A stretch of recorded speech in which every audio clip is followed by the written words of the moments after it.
Joining us now is a candidate in Texas's 10th district, a congressional candidate, Mike Siegel. Welcome to the Damage Report. Thanks so much, John. Great to be on with you. Very glad to have you here. There's a couple different aspects of your platform. Very excited to talk to you about, and in particular, I'm always enthusiastic about candidates running in Texas because I lived there up until just a few years ago. Very excited to see it move in a more progressive direction. But I want to talk a little bit about your background in both law and education. You're coming at this from a little bit of a different angle than some other candidates do. So tell me a little bit about how your background is influencing your campaign. Sure, I'm a former public school teacher. I was active in the teachers union, and I've also been a civil rights lawyer and a city attorney for the city of Austin. And so really I'm running a movement style campaign that's heavy on community organizing. We've mobilized hundreds of volunteers already this cycle in the Texas 10th. We've knocked over 34,000 doors. So really that mobilizing the people, building a broad coalition is a part of my campaign. And then on the lawyer side, most recently in Texas, I was a city attorney in Austin, and was a big part of multiple lawsuits where we were taking on the Republican legislature and the Republican governor, including a lawsuit to stand up for the immigrant community. In 2017, they passed a Show Me Your Papers law, and I was the lead lawyer for the city of Austin, basically standing up for undocumented folks on behalf of this idea of a progressive Texas. And so that's really been a big part of the work. In that case, we brought together the biggest cities in Texas to sue the governor. That was the first time this had ever happened. Dallas, Houston, San Antonio, El Paso, and Austin. And it really showed what's possible here, that there's this progressive beating heart, especially in the cities and on the border. And if we can mobilize all these folks, we can take this state. Over the past few years, one of the people in the Trump administration that has frustrated me and a lot of people, perhaps the most, is Betsy DeVos and her really perverse approach to education policy. With your background as a public school teacher, if you were in Congress, you could be helping to influence education policy at the federal level. What direction would you like to see our country go when it comes to schooling and education? Well, big picture, we need to protect public education.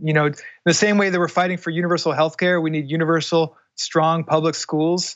And unfortunately, this Betsy DeVos movement, the charter school movement, is really about privatizing public education and profiting off of public education. Even if you've seen a good charter school or two, that movement overall is about taking slices of what are currently public resources, whether it's the janitorial department of a school, the textbook department, the food services, and it's creating profit centers for each of these aspects of public education, and it's taking money away from the students who need it most. And so we need to stand up for strong public schools. We need to raise funding. We need to support teachers, have better paid teachers and better trained teachers, reduce class sizes and things of that nature. So I love that the Green New Deal is one of the central parts of your platform.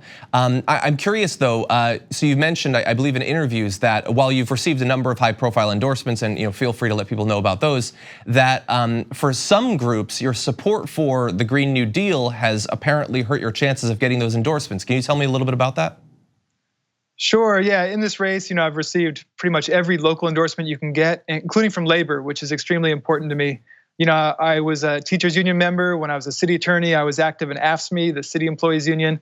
And my campaign has been unionized, both in 2018 and this cycle, one of the few congressional campaigns to unionize. And so I thought it would be a no-brainer for the AFL-CIO to endorse me. And the Austin Labor Council on one end of the district was unanimous for me. But on the Houston side, where half of the workers are in the fossil fuel industries, there was a little bit of a hiccup. These folks, when I say those three words, Green New Deal, it gives folks a lot of pause. And so a few weeks ago, there was the Texas AFL-CIO convention, which is when all the unions in the state come together to basically vote on which candidates to support. And I had to spend 3 days basically caucusing with every union in the state, from the communication workers to a lot of the fossil fuel industries, the seafarers union that operates the ships in the port of Houston, the steel workers who operate the refineries. And I basically had to negotiate with these folks, really just let them know where I'm coming from, what I'm about, that I think we do need to take very strong action on climate change. But at the same time, we really need to honor this idea of a just transition. And so that when I go to Congress, yes, I'm going to support a Green New Deal, but I'm going to make sure labor's at the table, and we're not going to take action on what is essentially a national jobs program until labor's comfortable with what we can put together. And so after all that work we did, I ultimately earned the support of the Texas AFL-CIO. I think 68 out of 70 unions that voted on my endorsement supported me. And that included a lot of these fossil fuel workers who may not support the concept of a Green New Deal, or at least the hashtag, but they trusted that I would fight for them as part of this process of fighting climate change. Now let's talk just briefly about your possible opponents. You have the Republican incumbent Michael McCall, who's been in that seat for what seems like 50 years or so, but certainly a long time. And you've run against him before, and it was a fairly close race. So tell me a little bit about who he is and why things could be different this time. So Michael McCall is another one of these oligarchs. He's worth $300 million. His wife is the heiress to the Clear Channel media fortune. And basically, after they gerrymandered Texas in 2003, this guy, he bought the Republican nomination with several $1 million and put his feet up after that because the district was gerrymandered to be permanently Republican.